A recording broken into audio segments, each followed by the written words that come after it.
बिस्मिल्लाहिर्रहमानिर्रहीम। अस्सलाम वालेकुम। वकास ख़ान आपकी खिदमत में हाजिर है। दुआ ज़हरा केस और ज़हीर केस के हवाले से लोग सवालात कर रहे हैं कि ज़हीर गिरफ़्तार होंगे या नहीं होंगे।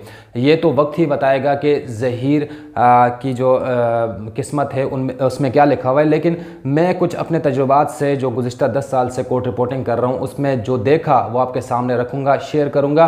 एक मेडिकल बोर्ड के हवाले से जो रिपोर्ट द न्यूज़ में शाये हुई, सीनियर हेल्थ रिपोर्टर जंग ग्रुप के, जो कि रोज़नामा जंग के साथ भी काम करते हैं, बैक वक्त द न्यूज़ के साथ भी काम करते हैं और जियो के साथ भी सीनियर हेल्थ रिपोर्टर हैं, उन्होंने जो रिपोर्ट शाये की उस हवाले से रिपोर्ट में उन्होंने क्या कहा, बड़ी बड़ी बातें उस रिपोर्ट में हैं। उनसे जब बात हुई तो वो आपके सामने रखेंगे। लेकिन ज़हीर का इस मेडिकल बोर्ड के हवाले से अगर ये मेडिकल बोर्ड मुतनाज़ा हो गया है, मुतनाज़ा हो जाता है तो ज़हीर पर बड़ा मुस्बत असर पड़ेगा इस मेडिकल बोर्ड का। दूसरी जानिब दुआ ज़हरा ने भी मेडिकल बोर्ड पंजाब में बिठाने का एक अंदिया दिया है और एक दरख्वास्त दी है अदालत में कि पंजाब में मेडिकल टेस्ट करवाया जाए, एक मेडिकल बोर्ड बिठाया जाए जो कि सही तनासब में मेरी उम्र का जो है जायज़ा ले और रिपोर्ट पेश करे। इसके साथ साथ ये भी आपको बताता चलूँ कि दुआ ज़हरा ने अपने वालिद साहब पर एक इस दरख्वास्त में ये मौक़िफ़ अपनाया कि मेरे वालिद साहब असर रसूख रखते हैं और इस मेडिकल बोर्ड पर असरअंदाज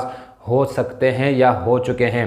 तो हम इस पर भी बात करेंगे। दूसरी चीज़ जो जिब्रान नासिर एडवोकेट ने कल मीडिया से बात करते हुए ये कहा कि ज़हीर गैंग के हवाले से हमने कुछ नहीं कहा, नशावर इंजेक्शंस के हवाले से भी हमने कुछ नहीं कहा। ये दो बातें हो गई। अब आगे बढ़ते हैं। सबसे पहले आप ये आखिर तक ये शॉर्ट सुनिएगा जो वकार भट्टी साहब का है, जो द न्यूज़ में उन्होंने रिपोर्ट शाये की, तहकीकाती अपनी रिपोर्ट शाये की, उस हवाले से ये क्या कहते हैं ये सुने, उसके बाद आगे बढ़ते हैं। ये जो मेडिकल रिपोर्ट जब मैंने देखी तो उसके अंदर कुछ तजादात थे जो मैं आपके सामने पेश करना चाहता हूँ। मेडिकल रिपोर्ट कहती है जी कि ऑन द अब यहाँ पे पहले हैं ओपिनियन का मतलब होता है ख्यालात कि राय क्या है। इसमें लिखा हुआ है जी फ़िज़िकल एग्ज़ामिनेशन की बुनियाद पे इस लड़की की उम्र जो है वो पाई गई 14 से 15 साल। अगला ओपिनियन है कि दांतों के स्ट्रक्चर की बुनियाद पर इस लड़की की उम्र पाई गई 13 से 15 साल। और तीसरा जो ओपिनियन है, जो राय है कि on the basis of radiological examination, ये जो एक्सरे और हड्डियों के मुआयने की बुनियाद पे जो उसकी उम्र पाई गई वो है 16 से 17 साल, नियर टू 17 साल। लेकिन एक जुमला आगे लिखा हुआ है, वो लिखा हुआ है this is an unusual discrepancy, यानी कि ये गैर मामूली बात है। अच्छा, अब आ जाए कंक्लूजन पे। फाइंडिंग क्या है? फाइंडिंग जो है उसमें लिखा हुआ है कि दुआ ज़हरा की उम्र on the basis of physical examination और दांतों के स्ट्रक्चर, रेडियोलॉजी का जिक्र नहीं है इसमें, वो है 15 से 16 साल, नियर टू 15 ईयर्स। ये रिपोर्ट खुद एक तजाद है। कंक्लूजन में रेडियोलॉजी का जिक्र ही नहीं है। ठीक है जी, आप खुद देख लें, ये मेरे पास ये रिपोर्ट मौजूद है, इसमें देखें, आपको मैं दे भी दूंगा, आप इसको चला दीजिएगा। इसमें कंक्लूजन में रेडियोलॉजिकल फाइंडिंग का जिक्र नहीं है। ऊपर लिखा हुआ है this is an unusual discrepancy, कि ये गैर मामूली तौर पे इसकी उम्र ज़्यादा आ रही है। अब मैंने 5 से 6 रेडियोलॉजिस्ट जो कि इस ग्रुप में थे, जो इस मेडिकल बोर्ड में थे, जिनमें आगा खान के, लियारी जनरल के, सर्विसेज अस्पताल के, इन सब से मैंने बात की। मैंने कहा जी आप बताएं, ये अनयूजुअल डिस्क्रिपेंसी लिखा हुआ। उन्होंने कहा जी बिल्कुल बकवास बात है, कोई अनयूजुअल डिस्क्रिपेंसी नहीं है, ऐसा नहीं होता। हमने तो कहा है कि ये गलत आपने कहा है। अनयूजुअल डिस्क्रिपेंसी क्या होती है? ये एक हमारा एक साइंटिफिक तरीक़ेकार है, उसकी बुनियाद पे हमने फाइंडिंग दी है कि इसकी उम्र 16 से 17 साल है और 17 के करीब है। 17 के करीब है। लेकिन इस मेडिकल बोर्ड ने क्या किया? इन्होंने कहा जी फ़िज़िकल एग्जामिनेशन, जिन 2 ख़वातीन ने इस लड़की का फ़िज़िकली मुआयना किया, जिस्मानी साख्त का मुआयना किया, उन्होंने कहा कि इसकी उम्र 14 से 15 साल है। दांतों का मुआयना करने वालों ने कहा जी 13 से 15 साल है। और जो रेडियोलॉजी वाले उन्होंने कहा जी 16 से 17 साल है। अब इन्होंने क्या किया? इसको एक डब्बे में डाला, हिलाया, मीन निकाला जी 15 से 16 साल, 15 के करीब। ये साइंस इस तरह काम करती है? ये तो साइंटिफिक तरीक़ेकार नहीं है ना, ये तो आप तनासब निकाल लिया आपने कहा जी इनका कद जो है 5 फुट 6 इंच है, आपका कद जो है वो 5 फुट 8 इंच है, मेरा कद जो है 5 फुट 4 इंच है। तो हम तीनों का मीन क्या होगा, तनासुब क्या निकलेगा, तीनों को मिलाया, 3 से डिवाइड किया, जो भी आया आपने कहा जी इनका 5 फुट 5 इंच सबका कद है। तो ये आपने ये ड्रामाबाजी की है। तो मैंने ये कहा कि ये जो मेडिकल रिपोर्ट है ये फ्लॉड है। एक और बात इसमें ये भी थी कि जब मैंने इनसे बात की रेडियोलॉजिस्ट से, तो उन्होंने कहा कि जो डेंटल सर्जन से उनका कहना यह था कि इसकी उम्र 13 साल है। उसके ऊपर जो है रेडियोलॉजिस्ट ने कहा हम तो इस पर साइन ही नहीं करेंगे। ये आप किस तरह की अजीब व गरीब किस्म की आप बातें कर रहे हैं। सर, आप ये समझते हैं कि इस रिपोर्ट को मैनेज करने के लिए कोई दबाव था, इसलिए कुछ इस तरह का ये रिपोर्ट बनाई गई? जो मेरी मेडिकल बोर्ड के रेडियोलॉजिस्ट से बात हुई है और उनके जो खदशात थे ऑफ द रिकॉर्ड उन्होंने जो मुझे बताया और ऑन द रिकॉर्ड भी जो बताया, उसकी बुनियाद में मैं ये समझता हूँ कि इस मेडिकल बोर्ड के कुछ अरकान को मैनिपुलेट किया गया, उन्हें कुछ हिदायत दी गई। उसमें सिंध हेल्थ डिपार्टमेंट भी शामिल है, उसमें सिंध गवर्नमेंट भी शामिल है, क्योंकि देखिए साइंटिफिक काम इस तरह नहीं होता। ये जो है नॉन साइंटिफिक किस्म की रिपोर्ट है। और मुझे मेडिकल बोर्ड के कुछ अफसरान ने ये भी कहा, जो इसमें मेम्बरान थे, उन्होंने कहा जी इस रिपोर्ट को चैलेंज किया जाना चाहिए और एक सुपर मेडिकल बोर्ड होना चाहिए। जी, तो ये थे वकार भट्टी साहब जिन्होंने तफसीलन बताया कि मेडिकल बोर्ड में हुआ क्या और ये कैसे असरअंदाज हुआ दुआ ज़हरा की उम्र पर। और इसके साथ साथ एक सुप्रीम मेडिकल बोर्ड के हवाले से उन्होंने कहा कि बन सकता है और इस चीज़ को चैलेंज किया जा सकता है, जो कि ऑलरेडी दुआ ज़हरा ने पंजाब में एक दरख्वास्त दे रखी है, जिसमें यह कहा गया है कि दोबारा मेडिकल बोर्ड बिठाया जाए पंजाब में और वो मेरी उम्र का तयन करें। आगे बढ़ते हैं जबरान नासिर एडवोकेट की जानिब से जो कल बयान सामने आया, पहले ये सुनिए, फिर आगे में इस दोनों जो एक रिपोर्ट और ये बयान, इन दोनों को मिलाकर आगे के मामलात पर एक नज़र दौड़ाऊंगा। सवाल कर लें सर, अभी तक ये साबित नहीं हो पाया कि बच्चे को इंजेक्शन लगाए जाते थे। अभी तक ये साबित नहीं हो पाया कि बच्चे का ताल्लुक जो ज़हीर है उसका ताल्लुक एक गैंग के साथ है। ये साबित नहीं हो पाया कि बच्ची को बेचना चाहते थे, आगे किसी कोई तवाइफ बनाना चाहता था। ये चीज़ें मीडिया पे क्यों फैलाई गई थी, उसका इंसाफ कौन करेगा? अच्छा, ये मुझे बताइए कि हाँ, ये मुझे बताइए भाई कि ट्रैफिकिंग इन पर्सनस की दफात हमने लगाई या पहले आईओ ने अपने इंटरम चलान में लगाई? पुलिस ने लगाई। हमने तो 364 की एफआईआर कटाई थी। पुलिस ने सिंध पुलिस ने इंटरम चलान के अंदर ट्रैफिकिंग इन पर्सनस लगाई। मैंने तो नहीं देखा आपने आज तक जाके इस केस के आईओ का इंटरव्यू किया हो कि क्यों लगाई थी। वो बताएगा ना, तफ्तीश की उसका मुझसे पूछ के तफ्तीश नहीं कर रहा है वो, पहली बात। दूसरी बात, ये आप जानते हैं कि भाई 10 डॉक्टरों का मेडिकल बोर्ड हुआ बच्ची की एज डिटर्मिनेशन करने के लिए। पहली, हमने जो अदालत में मौक़िफ़ इख्तियार किया हुआ है वो है वर्गलाना, डर, खौफ। ठीक है, खुदा के वास्ते भाई किसी भी रैंडम आदमी का कोई भी रैंडम तबसरा पढ़ के वो अगर आपकी दिल आज़ारी कर रहा है तो उसका कसूर मुझे मत दीजिए। आपको जिन पे गुस्सा है आप उन पे जाके गुस्सा निकालिए। आपको जो चलता हुआ शरीफ आदमी मिल गया है जो आपको इंटरव्यू देने के लिए तैयार है, आप कह रहे हैं नहीं दुनिया का सारा बदला तुमसे लूंगा आज मैं जिब्रान। ये तो भाई प्यारे भाई मेरे बात ना करो ना, इंसाफ वाली बात करो। आप मुझसे 1000 सवाल करोगे, मेरे मुंह से निकली हुई बात पे जितने सवाल करोगे। भाई ये एक चाइल्ड मैरिज केस है, ठीक है, तो वालिदैन का हो। मेरे ख्याल में तो उन्होंने नहीं लिया है मेरा इंटरव्यू, किसी और का इंटरव्यू। अरे यार, इतने बड़े शख्सियत का आप नाम ले रहे हैं, उससे जाके इंटरव्यू करें, वो अवेलेबल नाम है ना। ये सारे सवाल मुझसे हो रहे हैं। अब ये मुझसे पूछेंगे कि हमजा शहबाज सीएम क्यों नहीं है, ये मुझसे पूछेंगे कि परवेज इलाही का क्या होगा। नहीं नहीं नहीं ना, ये ज्यादती है। अच्छा सर, अब आपका सवाल आ जाए। हाँ जी, तो ये थे जबरान नासिर साहब। अब न ज़हीर गैंग रहा, न ही नशावर इंजेक्शन दिए गए, कहानी आगे बढ़ती है। आगे क्या है?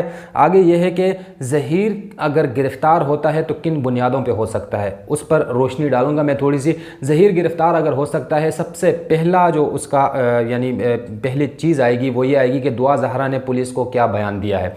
अगर दुआ ज़हरा ने यह कहा कि ज़हीर मुझे अगवा करके लेकर गया है तो केस वहीं ख़त्म होता है और ज़हीर उसी दिन यानी 1 अगस्त को गिरफ़्तार हो सकते हैं। दूसरी बात मेडिकल बोर्ड की जाती है कि मेडिकल बोर्ड में दुआ ज़हरा की उम्र 15 से 16 साल आ चुकी है, तो वो मेडिकल बोर्ड तो मुतनाज़ा हो चुका है क्योंकि उस पर एक सीनियर सहाफ़ी ने रिपोर्ट भी शाया कर दी और दूसरी जानिब दुआ ज़हरा ने लाहौर में एक और मेडिकल बोर्ड बिठाने के लिए दरख्वास्त दायर कर दी। तीसरी बात, ज़हीर के हवाले से ये कहा गया कि ये गैंग है जो कि दुआ ज़हरा को कराची से लेकर गया है, वहाँ से ये किसी और को बेच कर मुल्क से बाहर ले जाकर किसी और के हाथों बेच दिया किया जाएगा। इसके साथ साथ ये भी इल्ज़ामात लगाए गए कि नशावर इंजेक्शन दिए जाते हैं, जिसकी बुनियाद पर दुआ ज़हरा जो है वो ज़हीर के हक़ में बयानात दे रही है। तो हम इस बयानिए से भी कल पर्दा उठ गया है। जबरान नासिर एडवोकेट ने खुद कहा कि ऐसा कुछ नहीं है, हमारी तरफ से ऐसा कुछ नहीं कहा गया। हालांकि सिंध हाई कोर्ट में मुख्तलिफ मौक़ों पर जबरान नासिर एडवोकेट ने ह्यूमन ट्रैफिकिंग की बात की, इसके साथ साथ ये जो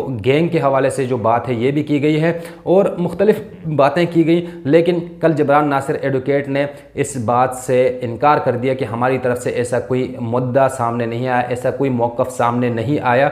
हम उनकी बात मान लेते हैं, लेकिन बहरहाल ये खुशआइन बात है कि ज़हीर से गैंग का जो लेवल था वो हट चुका है। लेकिन ये चीज़ें जो है अगर ये हटा दी जाएँ, मेडिकल बोर्ड मुतनाज़ा हो चुका है, ज़हीर के ऊपर जो है वो इल्ज़ामात गैंग के, इसके साथ साथ नशावर इंजेक्शंस के इल्ज़ामात भी हटा दिए जाएँ, ह्यूमन ट्रैफिकिंग की बात की गई वो भी अगर हटा दिया जाए, तो बचता क्या है? बचता ये है कि इस केस में क्या ज़हीर ख़ुद दुआ को लाहौर लेकर गया है, वो साबित करना पड़ेगा। वो साबित तब होगा जब दुआ ज़हरा ये बयान दे दें कि मुझे ज़हीर लाहौर लेकर गए हैं, जबकि दुआ ज़हरा बार बार ये कह चुकी हैं कि मैं ख़ुद लाहौर गई हूँ यहाँ से। दूसरी जानिब CDR के हवाले से बात की जा रही थी कि CDR में ज़ाहिर होता है कि ज़हीर उस दिन कराची में थे, लेकिन CDR के जो मज़ीद तहकीकात की गई तो हमारे ज़रा ये बताते हैं कि CDR की जो रिपोर्ट है वो इस कन्फ्यूजन का शिकार है। ज़हीर कुछ मिनट पहले कराची में होता है, कुछ मिनट बाद लाहौर में होता है, या कुछ मिनट बाद कहीं और उनका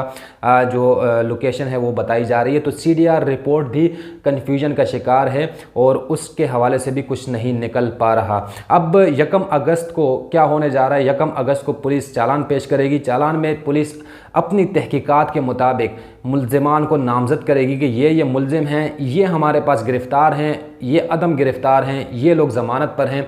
तो ये सब चीज़ें अदालत के सामने रखी जाएंगी। पुलिस की रिपोर्ट अहमियत की हामिल है, लेकिन दुआ ज़हरा ने पुलिस को क्या बयान दिया है वो भी बहुत अहमियत के हामिल है। इसके साथ साथ जो मुतनाज़ा चीज़ें हैं, अगर ज़हीर गैंग नहीं है और ज़हीर ने ऐसा कोई गैर कानूनी काम नहीं किया तो ज़हीर गिरफ़्तार नहीं हो सकते। ज़हीर की बेल में तौसीक हो जाएगी या ज़हीर की बेल कंफर्म हो जाएगी, उसके बाद इस केस में उनको कोई गिरफ़्तार नहीं कर सकता।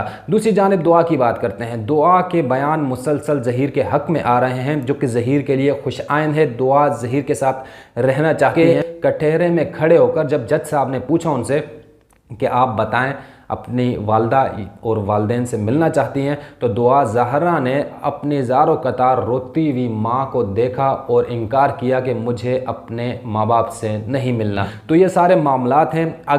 अगर किसी की ख्वाहिश है कि ज़हीर गिरफ़्तार हो जाए तो ख्वाहिशात पर गिरफ़्तारी नहीं होती।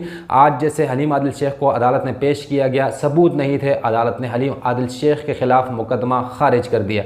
यही होता है जब ज़हीर के ख़िलाफ़ कुछ नहीं मिलेगा, एविडेंस नहीं होगा, तो ज़हीर को भी इस मुकदमे से छूट मिल जाएगी और हो सकता है 1 अगस्त को ज़हीर की बेल में तौसीक हो जाए, कन्फर्म हो जाए और उसके बाद उनको गिरफ़्तार नहीं किया जाएगा। जो इल्ज़ामात लगे वो इल्ज़ामात अदालत में नहीं लगे, अदालत से बाहर लगाए गए और बेबुनियाद लगाए गए और इतने इल्ज़ामात लगाए गए कि उनमें सदाकत थी या नहीं वो आपके सामने है। जबरान नासिर एडवोकेट के मीडिया के सामने गुफ्तगू की सूरत में और इस तरह मेडिकल बोर्ड की रिपोर्ट की सूरत में बहुत सारी चीज़ें हैं। अगर कड़ियाँ आप मिलाते जाएं तो एक बेबुनियाद मुकदमा सामने नज़र आता है। सपोज़ हम मान लेते हैं कि इसी मेडिकल बोर्ड जिसने 15 से 16 साल उम्र दुआ की ज़ाहिर की है, इसी बुनियाद पर अगर फ़ैसला होता है और दुआ यही बयान देती है कि मैं खुद गई हूँ और मैं ज़हीर के साथ रहना चाहती हूँ, उम्र दुआ की 15 से 16 साल रहती है, तो फिर क्या होगा?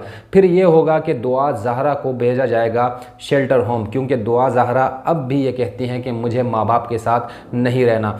कहा यह जा रहा है, ये भी एक सवाल है कि वालदेन दुआ ज़हरा से मिलने के लिए दरख्वास्त क्यों नहीं दायर कर रहे? तो ज़रा ये बता रहे हैं कि वालदेन जानते हैं कि दुआ ज़हरा अब भी वालदेन से नहीं मिलना चाहती, तो वालदेन ये चाह रहे हैं कि हम किसी सूरत दुआ ज़हरा को कराची में रखते हुए टाइम जो है वो एक्सपेंड करें और टाइम बढ़ाते रहें। शायद कि दुआ ज़हरा का जो बयान है और जो मिजाज है, जो उनके जहन में जो बातें हैं वो बदल जाएं और वालिदैन के हक़ में बयान आ जाए।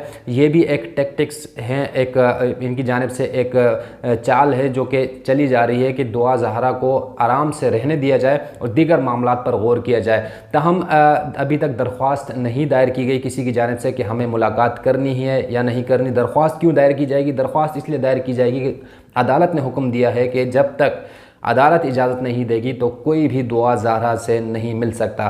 ताहम ये कुछ हक़ाइक़ थे इस केस के कि सज़ा किस बुनियाद पे हो सकती है, सज़ा या मुलजिम को जेल किस सूरत में भेजा जा सकता है। मुलजिम को जेल इस सूरत में भेजा जा सकता है उसमें ख्वाहिशात से हट कर फैक्ट्स एंड फिगर्स मौजूद होना ज़रूरी है। अगर फैक्ट्स एंड फिगर्स मौजूद हैं, मिसाल के तौर पर ज़हीर के ख़िलाफ़ गैंग का इल्ज़ाम साबित होता है, पुलिस के पास एविडेंस आता है, तो ज़हीर के ख़िलाफ़ जेल जाने के इम्कानात रोशन हो जाते हैं और पुलिस के पास ऐसे कोई शवाहिद नहीं कि ज़हीर का ताल्लुक़ किसी गैंग से ज़ाहिर हो। दूसरी बात, मेडिकल बोर्ड की जो रिपोर्ट आई है उसमें उम्र जो है वो 15 से 16 साल है और मेडिकल बोर्ड मुतनाज़ा हो चुका है। तीसरी बात, नशावर इंजेक्शन की गई कि नशावर इंजेक्शंस लगाए जा रहे हैं दुआ को, तो नशावर इंजेक्शंस के हवाले से भी कोई सबूत अब तक नहीं मिल सका।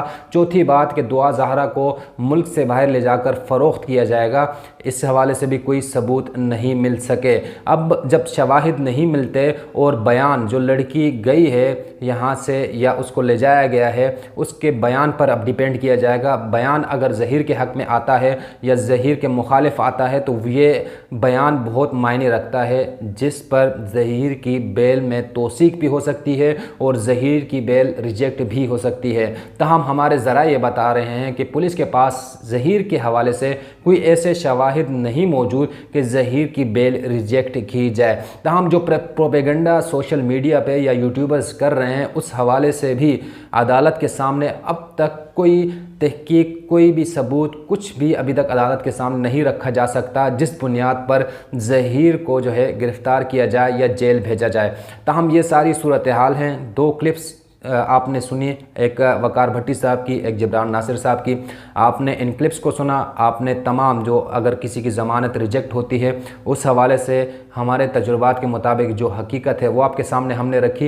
ये तमाम चीज़ें मिलाकर आपके जहन में अब नक्शा क्लियर हो जाएगा कि क्यों ज़हीर को अगर बेल में कंफर्मेशन मिलती है या तौसीक मिलती है वो क्यों मिलती है, और अगर उनकी बेल रिजेक्ट होगी तो वो किस बुनियाद पे होगी। अगर ये सूरत हाल होगी तो नतीजा ये निकलेगा। तमाम तर चीज़ें आपके सामने रख दी हैं। मज़ीद मालूमात के साथ आपके सामने फिर हाज़िर होंगे। अपना बहुत सारा ख्याल रखिएगा। चैनल सब्सक्राइब कीजिए, वीडियो लाइक कीजिए और पसंद आए मालूमात तो शेयर ज़रूर कीजिएगा। अपना बहुत सारा ख्याल रखिएगा। अल्लाह हाफ़िज़।